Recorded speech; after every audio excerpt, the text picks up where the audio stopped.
Hello, I'm Mike McCulloch.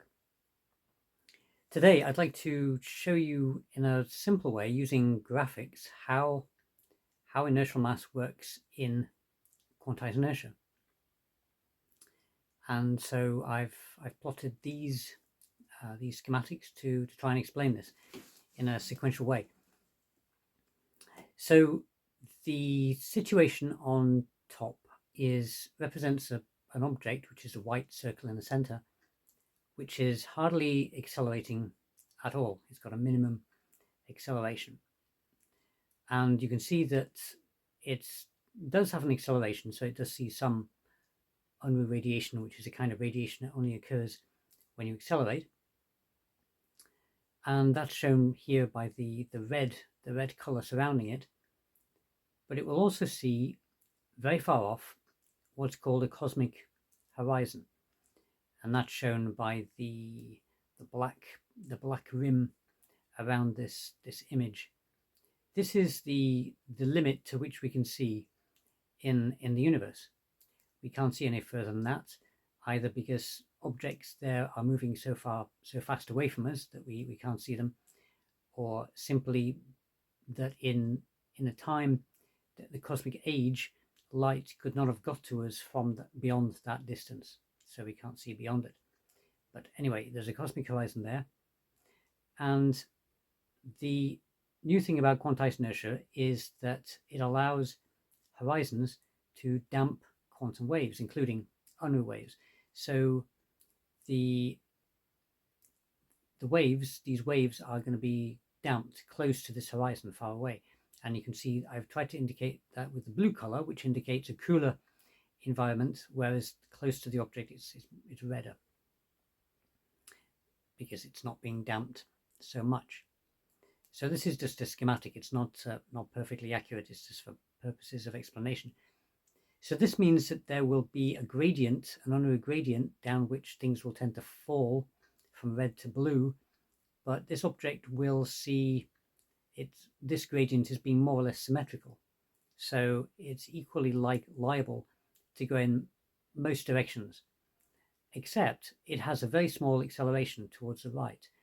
And this means that a Rindler horizon appears, and I've tried to show that on the left because you can see that the cosmic horizon has come slightly closer on the left because we're getting a horizon forming there as the acceleration is to the right. This means that because the object is accelerating to the right, it's harder for information to get to it from the left, so the cosmic horizon, or we call it a Rindler horizon, comes a little bit closer.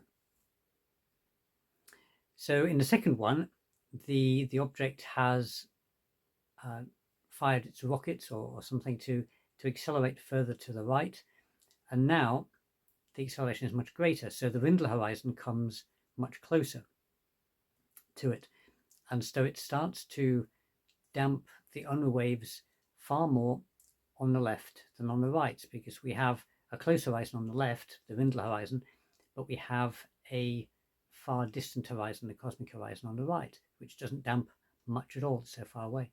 It'll only damp very long waves. So now there's a lot less unruh radiation on the left of the object. So an unruh radiation there are several ways to think about it. It's a kind of radiation, but it includes particles, virtual particles, moving around and hitting objects. This means that there'll be more of these virtual particles on the right-hand side hitting the object in that direction than there will be on the left, hitting it from the left. So the object will tend to be pushed towards the left by this new unruh effect. So this, and I managed to show this in a paper in 2013, looks just like inertial mass. It explains what we've known for centuries as inertial mass. So what happens when the acceleration goes up? Well, that's shown by the third picture here. So with an even greater acceleration, the Rindler horizon comes even closer. It damps the unruh radiation on the left of the object even more. So now there's an even greater gradient in unruh radiation, so the particle will try to fall even more rapidly down that gradient. So the inertial pushback will be greater, which is just what you need, because this is the situation where we have more acceleration, and so we need more inertial pushback.